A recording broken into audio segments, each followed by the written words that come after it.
We chose the colloquium at the time because it seemed to best suit the needs of our organisation given the space that we were in at that time. Why I chose the colloquium, again, it suited our needs at the time, but also it came highly recommended from some colleagues that I really respected. So some other CEOs at councils nearby had been through the colloquium and had impressed upon me the value that they had gathered from undertaking the colloquium, not just personally, but for their leadership team and for their organisation in general. And it prompted the conversations that perhaps the organisation wasn't used to having, but really needed to have.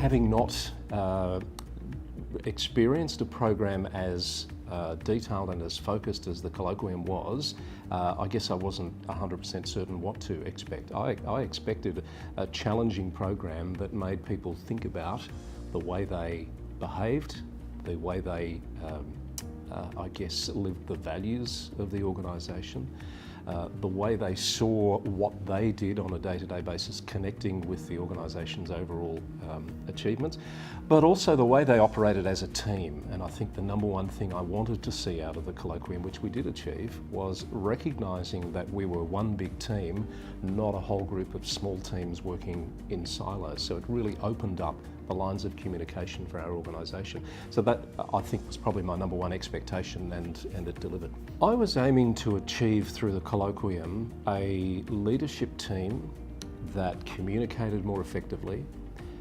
understood their role in the organisation, understood that we could no longer operate in silos, that we had to work strategically, collectively, collaboratively with the political arm of the organisation and the operational arm of the organisation. We were going through significant change at the time, and I certainly felt very strongly when I first became CEO that we'd gotten into this pattern of working in silos.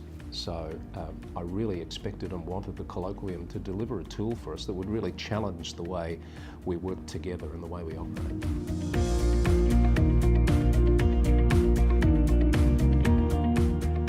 Initially, the impact of the colloquium was, I think, very challenging for people. It really, because we started with a 360-degree feedback process, it really challenged people to think hard about the way they operated, the values of the organisation and whether they aligned, and how those day-to-day behaviours perhaps were reflected back through the values of the organisation. It really challenged, I think, all of us to think about our leadership styles and how we contributed to what we thought was a high-performing team, but came to realise that it could be so much better, as it was said to us frequently through the program, how do we go from good to great? And I think that was a real realisation for people that we could do better, we could function more effectively as a team, and to do that we had to understand each other and how we all brought different skills and different perspectives to tackling the work.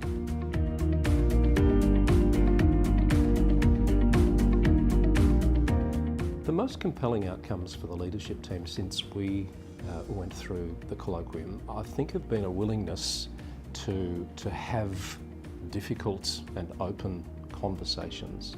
Whereas in the past, perhaps people held back, didn't necessarily say what they thought. I guess in a misguided sense of let's not rock the boat. I think we have far more mature, open conversations now as a leadership team and more broadly across the organisations. I see out my window almost on a daily basis people going for walk talks, which have really taken hold in the organisation.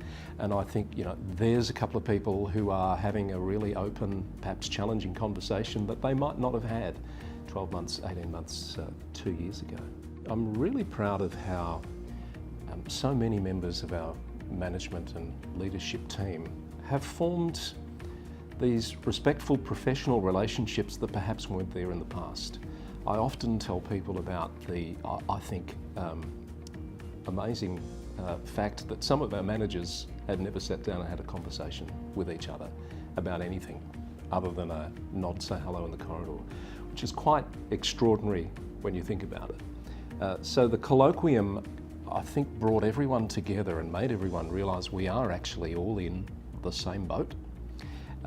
We're not rowing our own race, and we all have something to contribute, even though in the past we might not have thought it was relevant to the other person and what they're going through as an organisation. So I'm really proud of the way the team has actually formed around the principles of the high-performing, highly functional teams that the colloquium has exposed us to.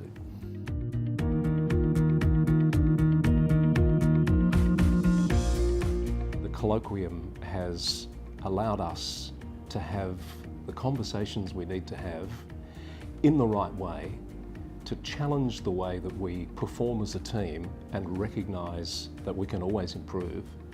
And I think it's brought that real sense of how can we do better to our leadership team.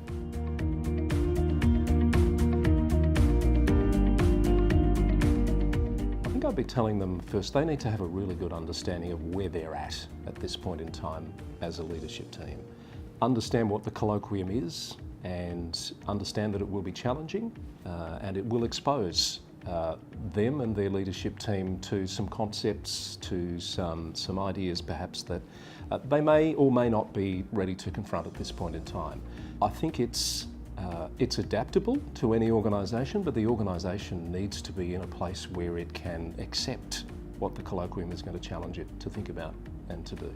And only the CEO can really have that understanding of whether their organisation is in the right place for that.